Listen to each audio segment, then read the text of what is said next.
Hey everyone, I think I'm going to do videos now called Spiritual Sunday, something like that, Sunday sermons, I don't know. Something on the spiritual side on Sundays I think would be fun if you want to join me. I think a lot of people are hungry for connection and they're hungry to know that there is a God who loves people and cares about them. And we're living in such a post-Christian society that a lot of people just don't know just basic right and wrong and truth about the gospel. So today I was at a Bible study and in church, and I had a really busy day. I went and looked at a home that was for rent, and then I took a break and went out for lunch and a date with my husband. So I'm just after doing laundry, getting home now. All right, so what was I going to say? Okay, so I was thinking about things today and how we were talking about redemption. No, we were talking about resurrection power. Resurrection power is in the Bible. A lot of people remember the story about Mary and Martha was the one serving Jesus and was always busy serving, where Mary sat at his feet. Well, also there's a story about Lazarus, and Lazarus dies, and Martha, if I have all this right, wonders where Jesus was. Like, she confronts Jesus or just says to him, if you were here, Lazarus wouldn't have died. And we know that to be true, that God could do anything and he didn't have to die. But Jesus tells her that basically whoever believes in him will never die but live forever. And I don't really know the heart of her when she asks that. Like, it could be a lack of faith, or it could be faith. Like, I knew if you were here, this wouldn't have happened.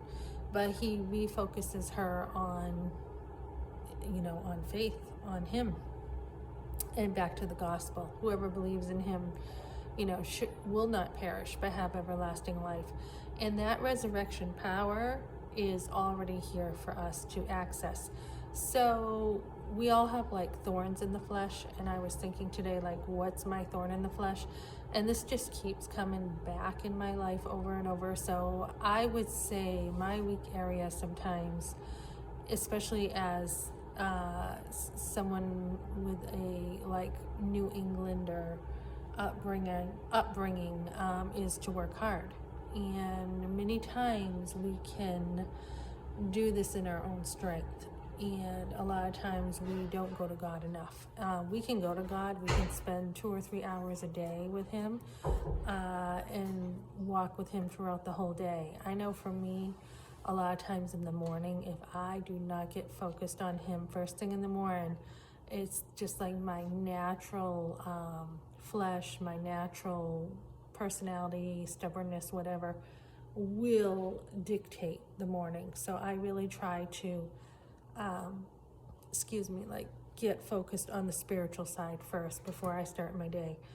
And I know a lot of Christians will be like, oh, I have time with God at night or whatever. I'm just going to take this off and, maybe put God in a box, but he's with us all day long. So I can see my hair here. So what I'm saying is, it's important to have that time with God first thing in the morning. And I was thinking, okay, why does God want us to come to him? It says in the Bible, come to me all who are burdened and who labor and are heavy and burdened. I will give you rest. And it's like, why does he want us to go to him so much? I mean, like, not just once, but all the time. And I think it's because he delights in it. He delights in having us go to him to pray about things. And it's so easy to not pray about things. It's so easy just to try to figure things out on our own. And not really, get in the Word and study the Bible. And along with this, when I was at the laundromat, I was talking to somebody, and this is someone in my circle of acquaintances that I've talked to him many times before, and I've, built relationship from a distance. But tonight we had a really great talk at the laundromat, and I was able to get to, the heart of things, and just, he shared some things that had happened in his life that were not real great to go through. And wondered I challenged him about his faith in God. And, a lot of people will feel that they did everything right in life, or they worked hard, or they did this, and they don't really feel they need the gospel. And that is just so anti-gospel, when we don't realize that we need his grace in our life. And again, it can be pride, it can be, the American dream, it can be, we built our life ourselves kind of thing, without really, realizing every single breath you have is from God. And without that, you wouldn't have been able to work or do anything that you can do. So for me, it's that. And also fatherhood is also really important.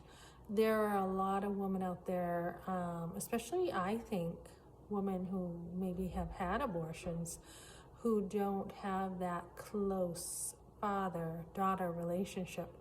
And, we have a God who was here before our earthly father was, and we have a God who actually is such a good God.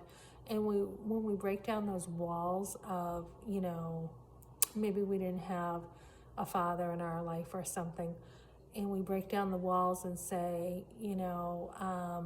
we have a God who wants to provide for us, protect us, loves us, and cares about every single detail of our life. And that brings so much security to women. So my point is, if you go to God and keep going to him, he wants to answer our prayers, and he rewards that. So I just want to encourage women who have been fatherless or have had distant relationships with their father to see God in a different light and know that he is taking care of you. Okay, thanks for joining me, guys.